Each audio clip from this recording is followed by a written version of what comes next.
ಪಾತ್ರದಲ್ಲಿ ಕುಮಾರ ಲೋಕೇಶ್, ಮುನ್ನುಡಿಕಾರದ ಪಾತ್ರದಲ್ಲಿ ಕುಮಾರಿ ಶ್ರೇಯಾ, ರಾಣಿ ಚೆನ್ನಮ್ಮನ ಪಾತ್ರದಲ್ಲಿ ಕುಮಾರಿ ಕಾವೇರಿ, ಮಂತ್ರಿ ಪಾತ್ರದಲ್ಲಿ ಕುಮಾರ ಗಗನ್, ತ್ಯಾಕರೆ ಪಾತ್ರದಲ್ಲಿ ಕುಮಾರ ಪುನೀತ್, ಸಂಗೊಳ್ಳ ರಾಯಣ್ಣನ ಪಾತ್ರದಲ್ಲಿ ಕುಮಾರ ರಾಜೇಶ್ ಗೌಡ, ರಾಣಿಯ ಸೇವಕಿಯ ಪಾತ್ರಧಾರಿಗಳಾಗಿ ಕುಮಾರಿ ಸಿಂಚನಾ, ಕುಮಾರಿ ಮಂಜುಳಾ. ಧನ್ಯವಾದಗಳು.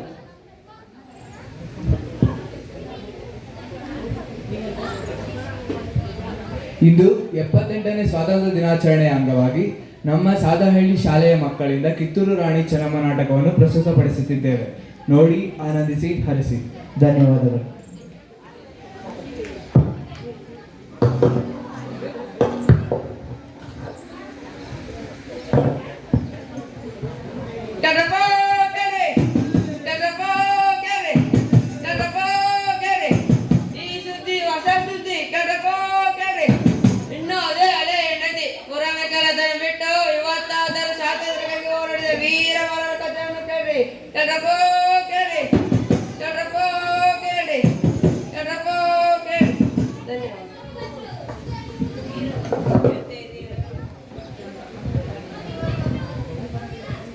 ಕಿತ್ತೂರ ಸಂಸ್ಥಾನದ ಸಿಂಹಾಸನಾರೂಢ ರಾಣಿ ಚೆನ್ನಮ್ಮ ಬಹುಪರಾಕ್ ಬಹುಪರಾಕ್ ಬಹುಪರಾಕ್.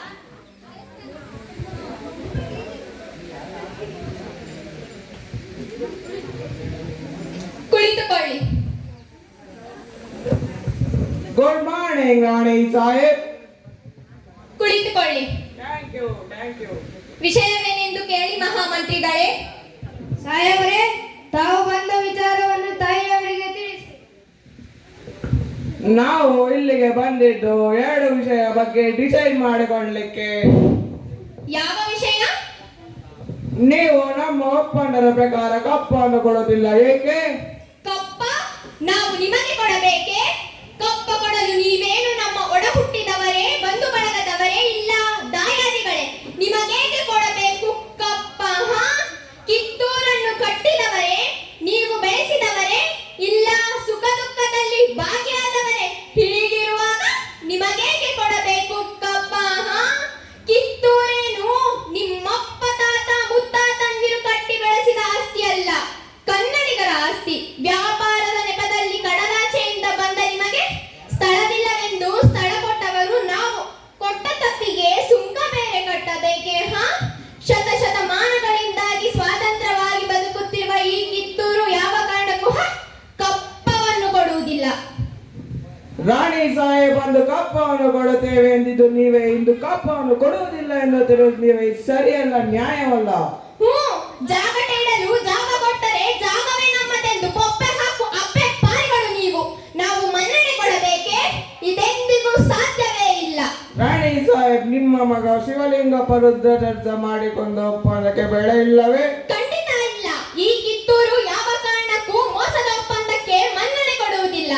ಆಲ್ ರೈಟ್, ಆದರೆ ಮಳ್ಳ ಸರ್ಜರು ಸತ್ತ ನಂತರ ದತ್ತಗೆ ಮಾಡಿಕೊಂಡಿದ್ದೀರಿ. ಲಾರ್ಡ್ ಆಲೋಚನೆಯ ಕಾಯ್ದೆ ಪ್ರಕಾರ ದತ್ತಗೆ ಮಾಡಿಕೊಳ್ಳುವಂತಿಲ್ಲ. ದತ್ತು ಪುತ್ರ ರಾಜ ಎಂದಿಗೂ ಆಳುವಂತಿಲ್ಲ. ಇದು ಕಂಪನಿ ಸರ್ಕಾರ ಎಂದಿಗೂ ಒಪ್ಪುವುದಿಲ್ಲ. ಬಾಯಿ ಬಿಗಿದು ಮಾತನಾಡು. ನಮಗೆ ಆಜ್ಞೆ ಮಾಡಲು ಯಾರ ನೀವು? ಇದು ನಮ್ಮ ಜನ್ಮಭೂಮಿ. ಇದನ್ನು ಆಳುವ ಹಕ್ಕು ನಮ್ಮದು, ನಿಮ್ಮದಲ್ಲ. ನಮ್ಮ ನಾಡ ಸಿಂಹಾಸನದ ದೊರೆಯನ್ನು ಆರಿಸಬೇಕಾದವರು ನಾವು, ನೀವಲ್ಲ. ರಾಣಿ ಸಾಹೇಬ್, ನೀವು ಕಂಪನಿ ಸರ್ಕಾರವನ್ನು ಉಲ್ಲಂಘಿಸುತ್ತಿದ್ದೀರಿ. ಈಗ ತಪ್ಪು ಮಾಡಿದ್ದೀರಿ. ಮುಚ್ಚು ಬಾಯಿ. ತಾಯಿಯ ಆಸ್ಥಾನಕ್ಕೆ ಬಂದು ತಾಯಿಯನ್ನೇ ಪ್ರಶ್ನಿಸುವ ಸೊಕ್ಕ ನಿನಗೆ. ಈ ಕಟ್ಟಳೆ ಮಾಡುವ ಅಧಿಕಾರ ನಮಗೆ, ನೀನಗಲ್ಲ. ಏ ರಾಯಣ್ಣ, ನೀನು ಬಾಯಿಲುಕಾಯ ಸಿಪಾಯಿ. ನಾನು ನಿನ್ನ ಜೊತೆ ಮಾತನಾಡಲು ಬಂದಿಲ್ಲ. ಸಾಕು ಮಾಡ ನಿನ್ನ ಅವಿವೇಕದ ಮಾತನ್ನು. ನಮ್ಮ ರಾಜ್ಯ ಬೆಳೆಸಿದ ರಾಜ್ಯ. ತಾಯಿ ಮಕ್ಕಳ ನಡುವೆ ಒಡಗುಂಟು ಮಾಡುವ ನಿಮ್ಮಿ ಕುತಂತ್ರವನ್ನು ಇಲ್ಲಿಗೆ ನಿಲ್ಲಿಸು. ರಾಯಣ್ಣ ಬಾಗಿಲು ಕಾಯುವ ಸಿಪಾಯಿಯಲ್ಲ, ನನ್ನ ದತ್ತು ಪುತ್ರ. ಈ ಆಸ್ಥಾನದಲ್ಲಿ ಮಾತನಾಡುವ ಅಧಿಕಾರ ಕಿತ್ತೂರಿನ ಪ್ರತಿ ಪ್ರಜೆಗೂ ಇದೆ. ಇಲ್ಲಿ ನಿಮ್ಮಂತೆ ಜೀತಕ್ಕಾಗಿ ದುಡಿಯುವವರಿಲ್ಲ, ದೇಶಕ್ಕಾಗಿ ದುಡಿಯುವವರಿದ್ದಾರೆ. ಇದನ್ನು ನೆನಪಿನಲ್ಲಿಟ್ಟುಕೊಂಡರೆ ನಿಮಗೂ ಕ್ಷೇಮ, ನಿಮ್ಮ ಕಂಪನಿಗೂ ಕ್ಷೇಮ. ರಾಣಿ ಸಾಹೇಬ್, ನೀವು ಕಂಪನಿಯನ್ನು ಉಲ್ಲಂಘಿಸುತ್ತಿದ್ದೀರಿ. ಕಾಯ್ದೆ ಪ್ರಕಾರ ನಮಗೂ ಕಿತ್ತೂರಿನ ಸಂಪೂರ್ಣ ಅಧಿಕಾರವಿದೆ. ಏಯ್, ಕಿತ್ತೂರೇನು ನಿಮ್ಮಂತಹ ಕಳನಾಚಿಯ ಕುನ್ನಿಗಳು ಕಟ್ಟಿ ಬೆಳೆಸಿದ ಸ್ವತ್ತಲ್ಲವೋ? ಕನ್ನಡಾಂಬೆಯ ಮಕ್ಕಳ ಸ್ವತ್ತು. ನೀವು ಕಂಪನಿಯೊಂದಿಗೆ ಚೆಲ್ಲಾಟ ಆಡುತ್ತಿದ್ದೀರಿ, ಸಿಡಿಯುವ ಮದ್ದಿನೊಂದಿಗೆ ಚೆಲ್ಲಾಟ ಆಡುತ್ತಿದ್ದೀರಿ. ಕಿತ್ತೂರಿನ ಮೇಲೆ ಪ್ರಾಣಹಾನಿ ಮಾನಹಾನಿ ಆಗುವುದು ಖಂಡಿತ. ಹೇ ತ್ಯಾಕರೆ, ಕನ್ನಡಿಗರ ಮಾನಾಭಿಮಾನ ನಿನ್ನಂತ ಗಜ್ಜಿನಾಯಿಗೆ ಗೊತ್ತೈತಿ? ಕೆಚ್ಚದೆಯ ಕಲಿಗಳ ಬೀಡೈತಿ, ಅಂಜಿಕೆ ಎಂಬುದು ನಾಡೈತಿ. ಕನ್ನಡಿಗರ ದೇಶಾಭಿಮಾನದ ಸ್ವಾಭಿಮಾನ ಗೂಡೈತಿ. ನೀನಾಗಂತೂ ಬದುಕೋಸೆ ಇಲ್ಲೈತಿ ಮಗನ. ಸಮಾಧಾನ ರಾಯಣ್ಣ, ಸಮಾಧಾನ. ತಡಿಬೇಡ ಮಂತ್ರಿಗಳೇ, ಹೆತ್ತ ತಾಯಿಗೆ ಕತ್ತೇಕೆ ಒಳಸಂಚು ನಡೆಸ್ಯಾರ ಈ ಮಂಗಿನ ಮಕ್ಕಳು. ಇವರ ಮಾತು ಕೇಳಿ ಕಿತ್ತೂರ ಸುಡಾಕಾನೇ ಚಂಡಲ್ರಿ.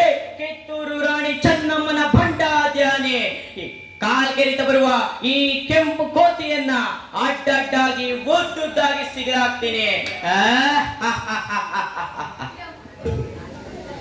ರಾಯಣ್ಣ, ಶಾಂತಿ ಸಮಾಧಾನ ಕನ್ನಡಿಗರ ಹುಟ್ಟುಗುಣ. ಇದಕ್ಕೆ ನಿನ್ನಿಂದ ಚ್ಯುತಿ ಬರುವುದು ಬೇಡ. ರಾಣಿ ಸಾಹೇಬ್, ಇದು ನೀವು ನಮಗೆ ಮಾಡಿದ ಅವಮಾನ. ಹೊರಟು ಹೋಗು, ನಿನಗೆ ಜೀವ ಭಿಕ್ಷೆ ನೀಡುತ್ತಿದ್ದೇನೆ. ಆಲ್ರೈಟ್, ಆದಷ್ಟು ಬೇಗ ಇದರ ಪರಿಣಾಮ ಅನುಭವಿಸುತ್ತೇವೆ. ಹೀಗೆ ಕಿತ್ತೂರು ಮತ್ತು ಬ್ರಿಟಿಷರ ವಿರುದ್ಧ ಯುದ್ಧ ಮುಂದುವರೆಯುವುದು. ನಮ್ಮ ದೇಶದ ಸ್ವಾತಂತ್ರ್ಯಕ್ಕಾಗಿ ಹೋರಾಡಿ ಕಿತ್ತೂರು ರಾಣಿ ಚೆನ್ನಮ್ಮ ಮತ್ತು ಸಂಗೊಳ್ಳಿ ರಾಯಣ್ಣ ತಮ್ಮ ಪ್ರಾಣವನ್ನೇ ಮುಡಿಪಾಗಿಟ್ಟರು.